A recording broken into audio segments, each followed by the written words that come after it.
So, today we're jumping into something that feels, well, less like a project and more like a call to adventure.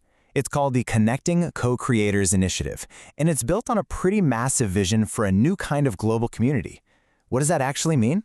Let's dive in and find out. You know, every big idea, every real movement usually starts with a spark, right? A single powerful thought. This one comes from its founder, Andrew Turtle, who put it about as simply as you can. I have a dream to connect co-creators around the world. That one sentence, that's the anchor for everything else we're going to talk about. It's a mission to find and bring together a very specific group of people, no matter where on Earth they live. And you can feel it right from the jump. This isn't being sold as just another online network or social club. The language they use is huge. It's bold. They call it a revolution in how we see reality, and an adventure into totally new territory. It's basically an open invitation to be part of something genuinely new and exciting.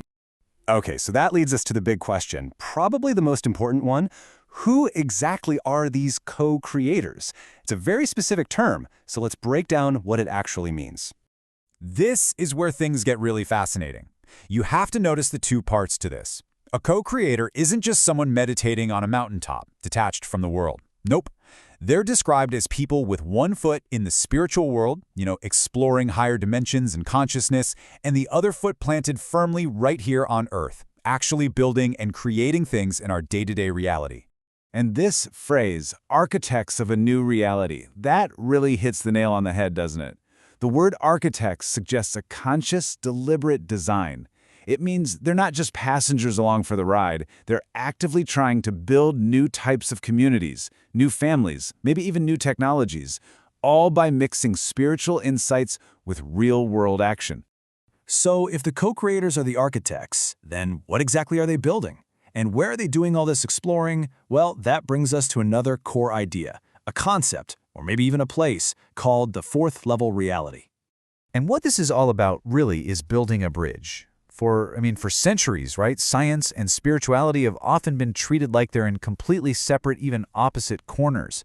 The whole idea of the fourth level reality is to create a space where they finally come together, where things like consciousness, energy, and vibration can be explored with just as much seriousness as we explore physics or chemistry. And this isn't just some vague, abstract idea. Take a look at this list. It gives you a real taste of what's on the table. We're talking about things like spiritual technologies and energetic geometry. It points to a really rich, complex world that has its own rules and phenomena, just waiting for us to understand. Okay, I know what you might be thinking. This all sounds pretty advanced, kind of out there, right? But the cool thing is, this whole initiative stresses that this journey isn't just for a select few. In fact, they lay out some very practical, very accessible starting points. We can call them your first access tools. First up is something we all do, every single night, dreaming. But in this context, dream work isn't just about random brain static. It's a deliberate practice. The idea is to actually use your dreams as a sort of training ground to tap into deeper levels of your own perception and intuition, the parts of you that often get drowned out by the noise of daily life. The second tool is breath work. And again, it's all about taking something we do unconsciously, breathing, and turning it into a powerful, intentional tool. The theory is that by consciously controlling your breath, you can actually influence your own energy field, some people call it a light body, and start to build a real, tangible connection to these other planes of existence. And the third foundational tool is meditation. But we're not just talking about sitting quietly to de-stress. Here, it's framed as a much more active process. It's about using your inner vision, your imagination really, as a vehicle to intentionally travel to specific spiritual places, like healing chambers or temples of light. It's all about direct, first-hand experience. So, we've talked about the vision of being an architect of reality, this incredible idea of bridging science and spirit, and the actual, practical tools you can use to start this journey.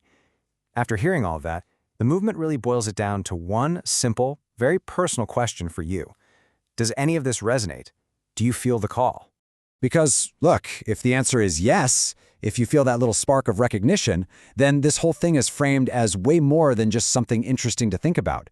It's a genuine invitation to stop being a spectator and start being a participant.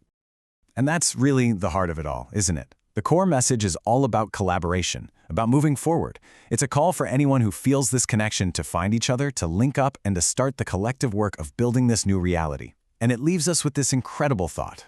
The future isn't something that just happens to us. It's something we can actively create together. The only question left is, are you in?